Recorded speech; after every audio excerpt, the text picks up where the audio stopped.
Evening, ladies and gentlemen. Welcome to Bring the World Home, a production of Returned Peace Corps volunteers in Hawaii. My name is Chip Tilton. I was a volunteer in Malaysia in 1966 and 1968. And our program is designed to allow volunteers that are living in Hawaii a chance to share their stories and their experiences with you, the viewing audience.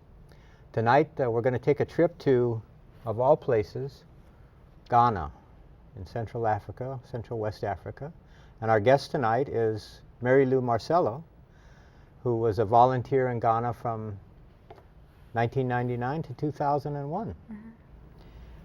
Welcome, Mary Lou, and we're glad you could join us tonight, and we look forward to finding out some of your experiences and how that helped shape your life to this day. Thank you, Chip. I'd like to begin by kind of showing our audience on this globe where Ghana is located in relation to Hawaii. You had told me once, I believe, that if we dug straight through the earth from Hawaii, we would end up very close to West Africa, where Ghana is located, right in the Gulf, right there. So almost 180 degrees away from Hawaii. Yes. So it's a world away, physically and mentally at times. Well, tell us a little bit about Ghana first, the geography. We can see the location there. What are the surrounding countries? Cote d'Ivoire is located to its west, and to its east is the small country of Togo, and to the north is the country of Burkina Faso.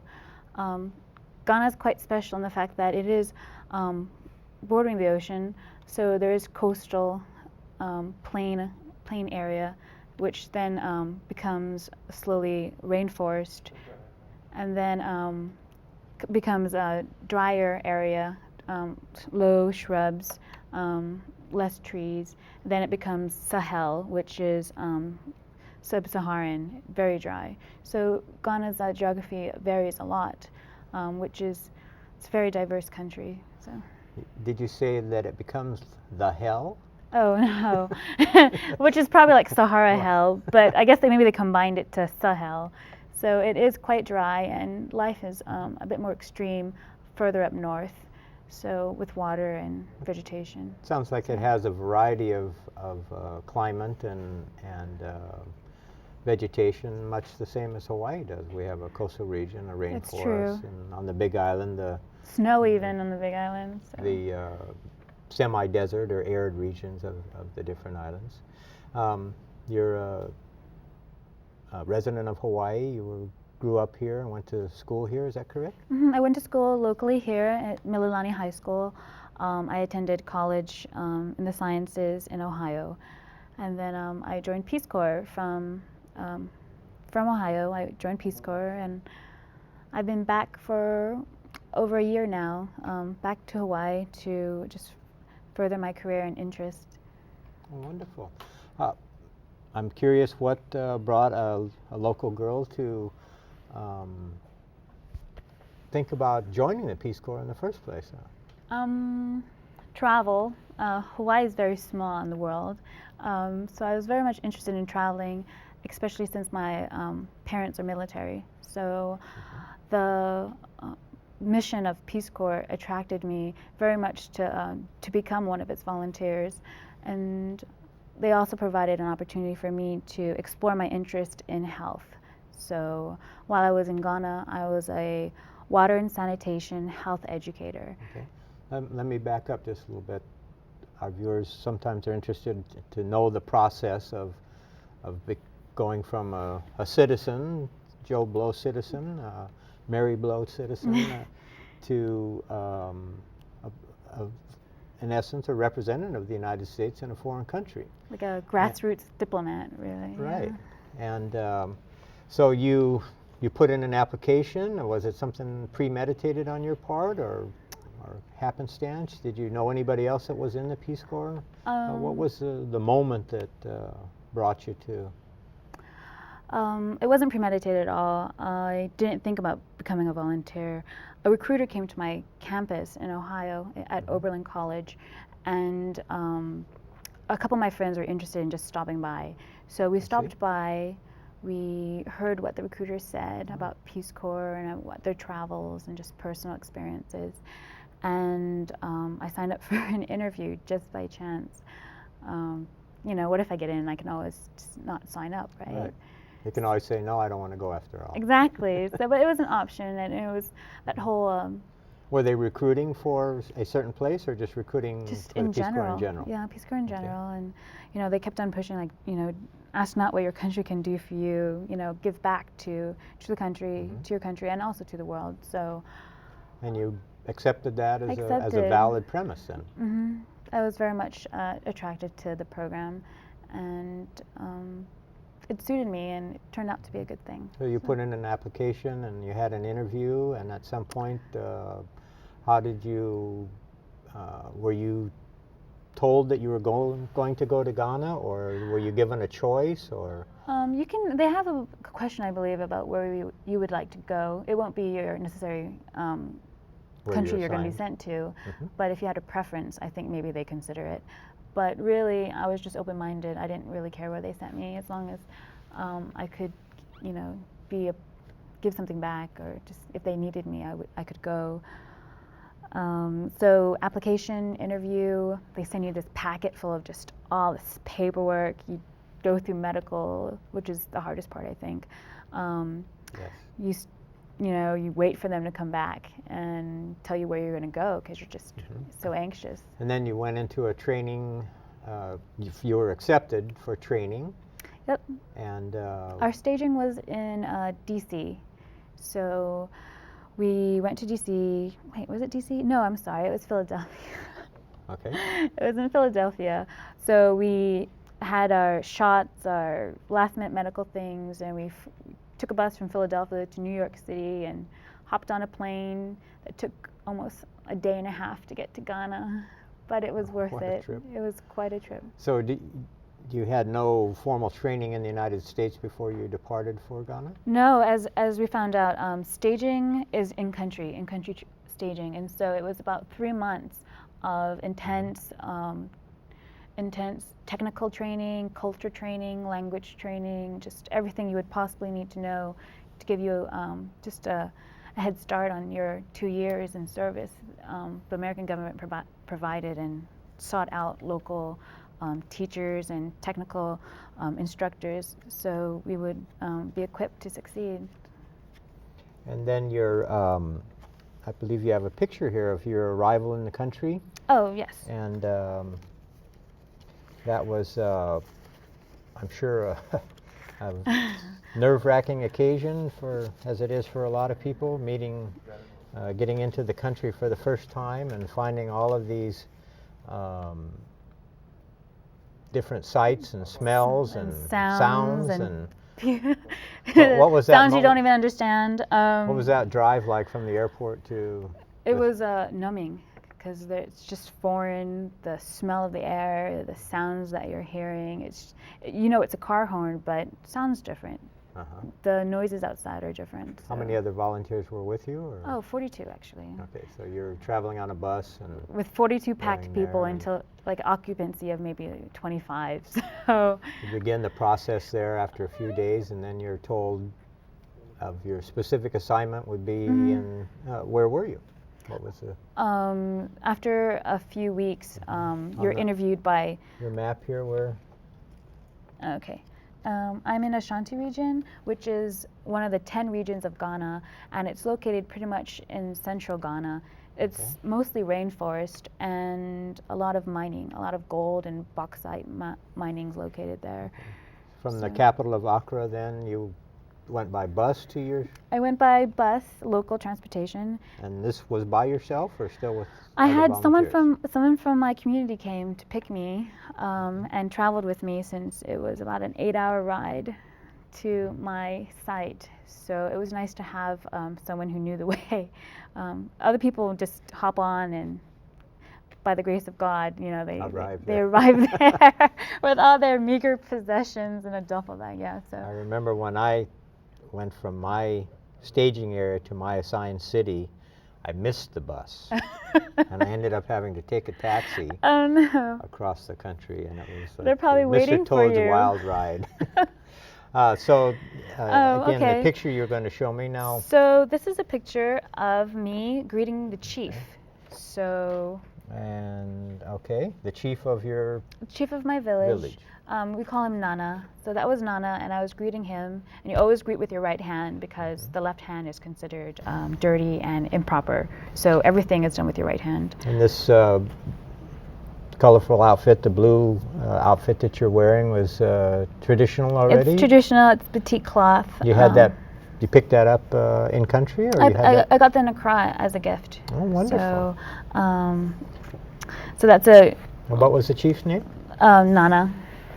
Just Nana, which just means a higher male person.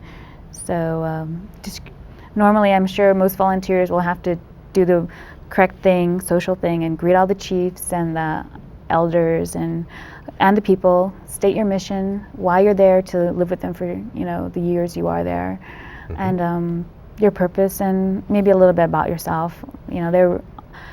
Ghana is very much a Christian country, so they're really excited when I told them that I was Roman Catholic. All the Roman Catholics stood up from the benches and all started dancing and dancing and shaking and shouting, and so it's very interesting being introduced to your community for the first time.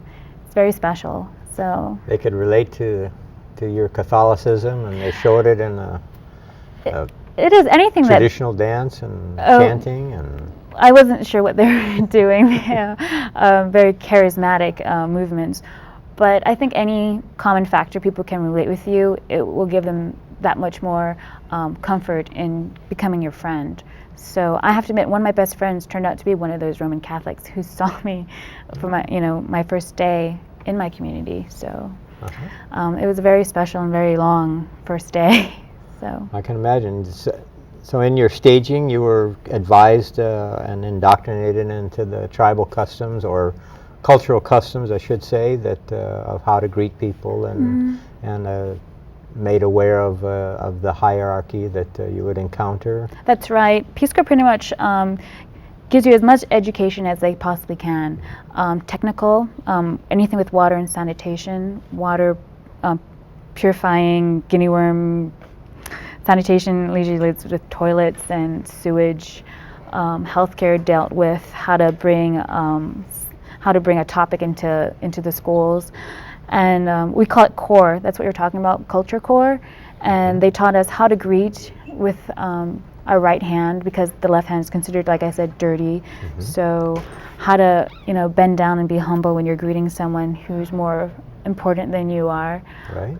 How to informal, formal greetings, how to conduct yourself, how to dress, because even though it is a Christian community mostly, there are people who believe in traditional beliefs, and also people who are Muslim, and so how to dress appropriately when you're encountering those of different beliefs. Certainly. So they prepare you very. It's a real eye-opener for somebody coming from our very casual society, or what typically is very casual here in America, and that's one of the missions of Peace Corps, is to be able to bring some of that cultural knowledge and awareness back home. That's right. And that's one of the beauties of our program, is sharing some of that information. We have a lot of things to go over here, but I wanted to ask you just a little bit more about your work there, because that's to me one of the most interesting things, is how you had a background in public health and science, you said, in your college work, and obviously the Peace Corps uses that information to help select where you're going to go and how you could be best utilized by the host country. Once you get to the country, you're assigned to a community such as yours, a village such as yours. Were you made to feel welcome when you arrived? Did they already know that you were there to provide some kind of service in the public health area for them, or was it a new insight to them. Here we're going to have an American coming to live with us. They knew I was there for a reason, and so they asked me what was my purpose. So on my first day, I told them my purpose was just to learn more about their culture, and if there is a need, and if I had anything to give to them, I would gladly give to them. I told them about the health sector's mission, about HIV, water and sanitation needs, how to create maybe hopefully a sustainable infrastructure in the town where health needs are met. Did you feel like they understood the nature of your mission initially, or Peace Corps, they just listened politely and it took a while to... They have to ask for us. Peace Corps doesn't say we're going to pick this site and Right. put an American in it. They ask for a volunteer. Somehow they know about it. They ask for a volunteer, and Peace Corps talks about them. How serious are you? Are you willing to, take this volunteer into your community, and as she nurtures you or tries to, could you also nurture her, her work? Not necessarily me, but. Yes. And so these people were ready. They were very eager, very willing. Pretty much had open minds. Had they ever had other volunteers in the past? I was in their the history? first. Oh, So how great. everything was just brand new, and I had to set, I felt, a good example in case another volunteer, was assigned to that site after me. Yes. Now you said that the culture was very traditional. Were you, did you live by yourself, or you were assigned to certain quarters that they... My community felt that since I was an unmarried woman, relatively young, I'm 26, I was 24 when I was there, that I needed to live with a family. So Okay. they found a respectable household, also one that met Peace Corps standards, because it has to be a little bit better than, it has to have screens up to prevent mosquitoes from coming in, and has to be somewhat secure. So they appropriated a house, they rented out a house for me, well, actually a room in this compound house. I lived with almost 20 people in a series of rooms that are all As an connected. extended family, or? It's an extended family. Uh-huh. So I live with pretty much one family, the Ankras, and by the end of, I think, that year, 3 months later, I sort of became their adopted daughter. So. Wonderful. Well, initially, did that living with an extended family of strangers sit well with you? Did you feel that It's you different. that you could fit in with a little bit of time and adjustment, or was it, oh God, how am I going to make it through my whole... Well, even here in Hawaii, we're very relaxed. Yes. Hugs and kisses and everything. Right. A lot of aloha, and they do that too. They have aloha there also, but as What did they call it? They didn't really call it anything. It's just the friendly spirit. Yes, okay. They just are moved. They're so excited when, meeting new people, and they're just eager to hear about where you come from. But it was difficult because as private citizens here in America, we do have our spaces. We do drive our own personal vehicles usually. We do Right. need this much room away from you. But maybe in Ghana, I would be sitting, right next to you, or just, huddled in there. So it took some time to get used to the closeness of their contact and their just enveloping spirit. But coming from Hawaii, I think that kind of gave me a lead-in because I already knew more about, the feeling of aloha here in Hawaii. So.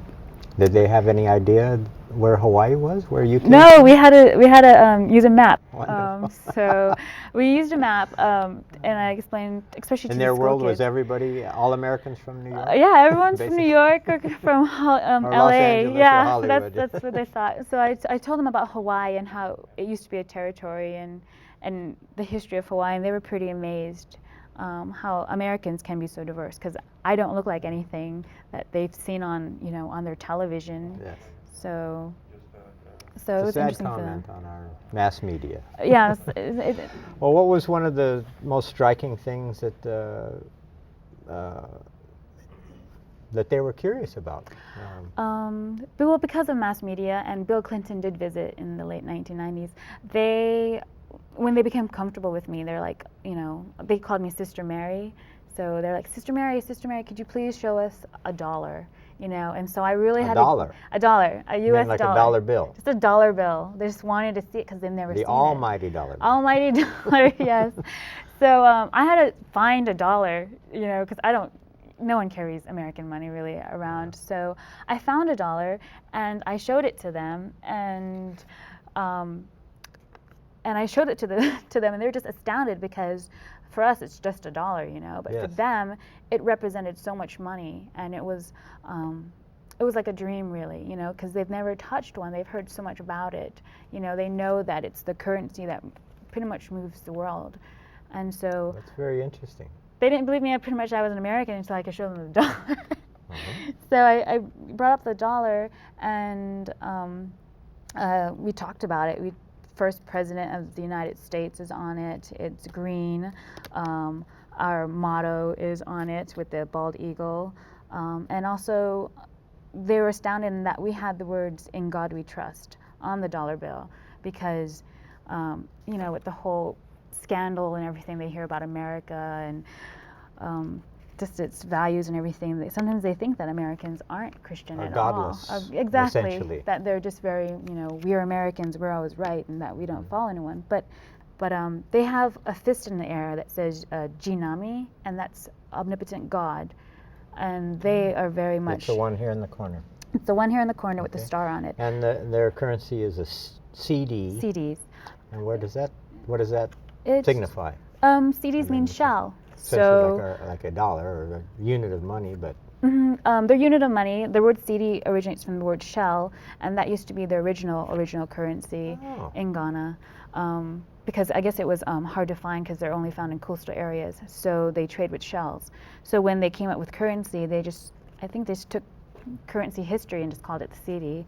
So this is the biggest bill in Ghana, and it doesn't equal the dollar. And people don't even earn this in one day. Yeah. Most common people don't even earn this in one day. Okay. So. Well, you have some other things to share with us.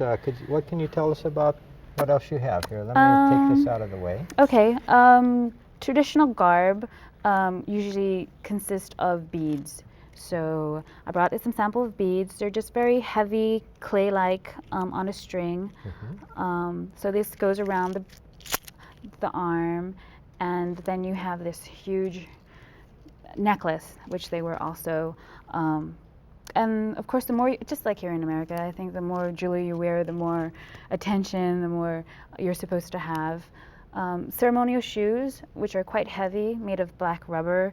You can see the craftsmanship, maybe. Oh yes, the stitchery and the design. It's pretty much cut out from rubber, and they use nails to put it together. Oh my goodness, so it's that all. weighs It's a good, like, probably 3 pounds. almost a pound or more. Yeah. So these are traditional shoes which they wear. It's not very practical nowadays, and they don't wear traditional garb. I guess And footwear. then what else would they wear? Kente cloth, and Kente. yes, some people know about kente already. It's just woven cotton. Everything's handmade. Colors are traditional: black, yellow, green, red. Are the colors representative of anything? Well, they say Ghana's colors are green, yellow, and red and black. So the green stands for the earth, the green lush earth. The yellow means Ghana's gold. The red is one of the natural resources. one of the natural resources of Ghana. Sources of Wealth. revenue for Yeah, the revenue. country, Also, etc. Okay. Ghana creates a lot of cocoa, which is what chocolate's made from. So it's also representative of cocoa. But the red That means is beautiful. the red's the blood of the people spilled, and the black star represents the people. So this is traditional kente cloth, which is draped like Togo style around your Okay. body. It comes in different patterns. This is more And traditional. This is very colorful, and this is more conservative and Blue and white. elegant in a different way. Yes. The two blue and white ones. It's usually meant for happy celebrations. Okay. The texture and the weaving is also very different, as you see that. Oh, that's- So maybe for church or a wedding, this would be used for. This is more for traditional meetings. You can even use it for somber meetings too, I think, because it's Okay. darker.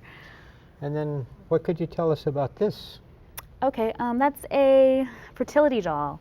So when a woman is trying to give birth, she has it around her. It's given to her. Even little kids carry it around their back. I don't know if they realize that it's to promote fertility. Maybe they do. But it was given to me, so when I get married and want to have kids, it would be an easy process. So, And are they effective? I, Do I, they have didn't- a high birth rate? I hope so. If one's What's- gonna walk around with that tied on their back. I was but- reading the population of the country. Ghana is about the size of the state of Oregon, Mhm. and the population is about 20 million. Well, we're shortly coming to a close, Mary Okay. Lou, and I appreciate all of the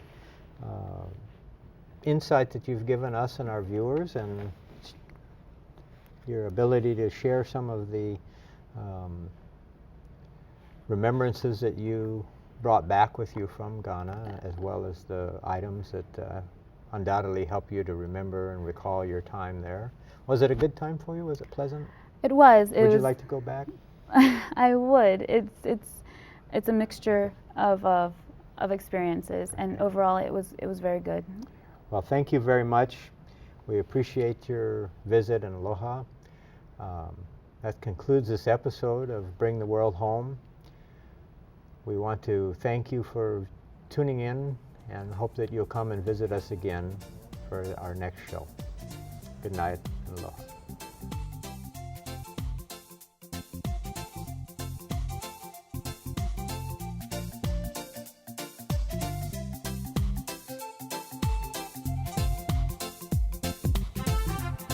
Hey, oh, hey, oh, hey, oh, hey. Ooh, nanke bede ah. Ooh, nanke bede na yo ya. Ooh, nanke bede, we, nanke bede ah. Ooh, nanke bede na yo ya. Tsunami yo, tsunami ya. Nanke bede na yo ya.